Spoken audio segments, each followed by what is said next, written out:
Bom, turma, já caminhando então para a finalização da nossa aula de hoje, né? Dessa parte, não da aula, porque a aula vai continuar, que vocês têm atividade para fazer, mas pelo menos a finalização dessa explicação. Outras questões importantes que a gente tem na lei do mandado de injunção, que a gente pode observar, é que, continuando aí a questão da eficácia da sentença, né? Essa eficácia, então, o judiciário vai dar um prazo aí para o legislativo, para que ele possa elaborar a norma necessária e vai daí estabelecer como que vai ser cumprido o exercício desse direito. Outras questões importantes, ela tem eficácia temporal limitada, isso é uma coisa bem interessante, porque justamente o mandado de injunção, ele vai buscar suprir essa omissão legislativa. A partir do momento em que existe, que essa norma foi elaborada, aplica-se então a norma que foi elaborada pelo Poder Legislativo e vai perder eficácia essa sentença do mandado de injunção. Então, por exemplo, vamos pegar de novo lá o caso de greve, né, dos servidores.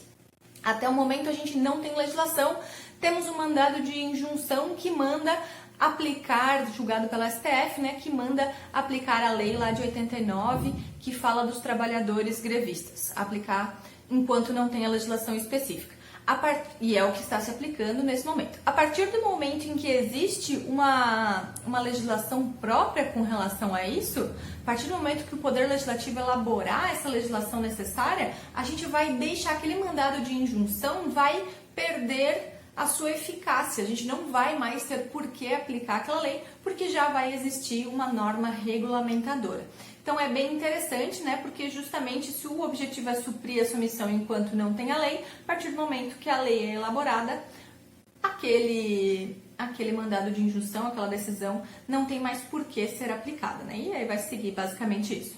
Outras questões importantes, com relação a provas, né? A gente vai ver bastante nas ações coletivas que se essa ação é julgada não é acolhida, né? O pedido não é acolhido por insuficiência de provas, isso não impede que depois seja ajuizado novamente a demanda, e a gente vai verificar que acontece a mesma coisa com relação ao mandado de injunção coletivo que acontece lá no mandado de segurança coletivo. Lembrem que a gente falou sobre a questão da litispendência, né? Então, a ação coletiva não vai induzir em litispendência com relação às ações individuais, ou seja, se você, individual, quiser entrar com seu próprio mandado de injunção, mesmo que o sindicato já tenha ajuizado uma ação para o grupo, né, para a coletividade, você pode fazer isso. Só que, a partir do momento que você fizer, né, se o processo já estiver tramitando, né, você ajuizou, o seu já está tramitando e o coletivo ajuizou um depois, você pode optar por ou suspender o seu processo, e aí você vai ter o seu abarcado pela decisão da coletividade, ou se você quiser continuar com o seu processo, ou quiser promover o seu processo individual, você pode, você tem essa liberdade. Mas você tem que estar ciente de que você não vai ser abarcado pela decisão do coletivo. Então, você vai estar abrindo mão aí de entrar nessa coletividade, senão aquela decisão não vai te interferir. Só para finalizar, outra questão importante com relação à eficácia da sentença é que a lei do mandado de segurança, ela prevê que essa eficácia da sentença pode ser estendida. Então, a regra é que nós vamos ter, no mandado de injunção individual, essa sentença vai ter efeito inter partes, ou seja, só vai valer para parte do processo. Essa é a regra do mandado de injunção individual, e quando a gente está falando de um coletivo, vai valer para aquele grupo de pessoas, daquela coletividade, né? Mas esses efeitos podem ser estendidos para atingir outras partes, outros grupos, outras pessoas, então vai ter efeito ultra partes, né? Pode ir além.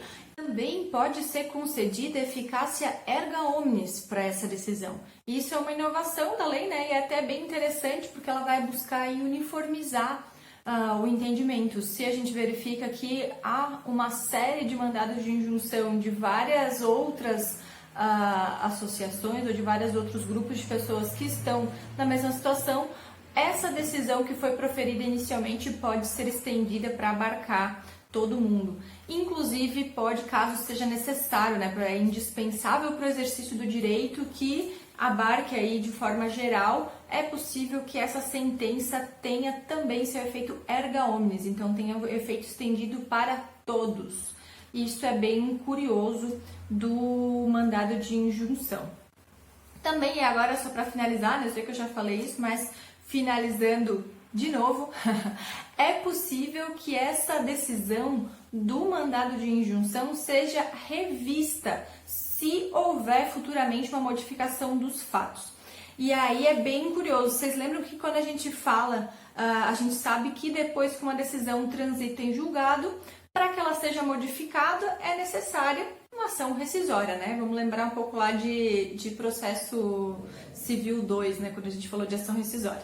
Então, em regra, no nosso, na legislação processual, depois do trânsito em julgado, essa decisão só vai poder ser modificada se a gente entrar com uma ação rescisória no prazo de 2 anos e passado esse tempo não tem mais como revisar.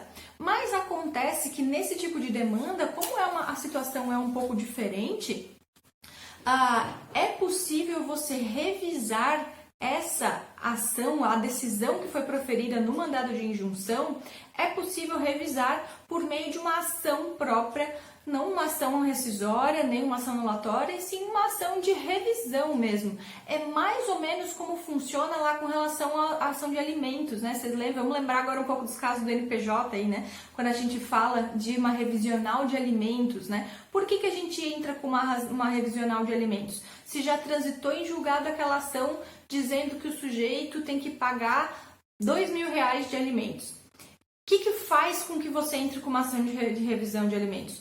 Bom, beleza, aquela ação lá transitou em julgado, tudo tranquilo, fez coisa julgada material, mas se depois passou 5 anos, o cara tá pagando os R$2.000, passou 5 anos, não tem mais como rescindir aquele julgado, ele perdeu o emprego e tá ganhando agora um salário mínimo. Pode ele continuar pagando R$2.000 de pensão? Não tem como, né? Ele vai precisar revisar aquilo que foi decidido. Vai entrar com uma ação revisional. É mais ou menos isso que acontece. A lógica é a mesma aqui no mandado de injunção. Então, essa decisão, se acontecer alguma mudança nos fatos, na situação fática, é possível ajuizar uma ação buscando a revisão daquilo que foi decidido. Não vai ser, não vamos falar em rescisória ou anulatória, nem nada disso. A gente vai falar em uma ação de revisão mesmo, que é isso que a gente precisa. E aí, o que a gente precisa comprovar nessa ação de revisão é justamente que houve uma mudança nos fatos, houve uma mudança na situação fática que justifica a gente ter que modificar essa decisão que foi anteriormente proferida. Bom, era isso que eu tinha para conversar com vocês sobre o mandado de injunção, de uma forma bem rápida, diríamos assim, né? Mas o material está disponível ali na central e agora vocês têm uma atividade para fazer, né? Vocês têm um caso para analisar e responder algumas perguntas. Respondam com objetividade, né? Respondam ali o que está sendo perguntado e lembrando que essa atividade precisa ser postada lá no Emestre, lá no campo de entrega de trabalhos e atividades. Não me enviem por e-mail, não me enviem no WhatsApp, não me enviem por mensagem no Emestre. Por quê? Como as aulas estão sendo à distância, eu vou precisar contabilizar a presença de vocês de alguma forma e nós vamos utilizar essa ferramenta lá para fazer o controle de presença. Então, façam a entrega, assim que vocês finalizarem, façam a entrega lá na entrega de atividades no Emestre. Se alguém tiver alguma dúvida de como acessar lá, daí a gente vai conversando então pelo grupo. Tá certo? Um abraço, pessoal, um bom final de semana, se cuidem e fiquem em casa, hein? Tchau, tchau!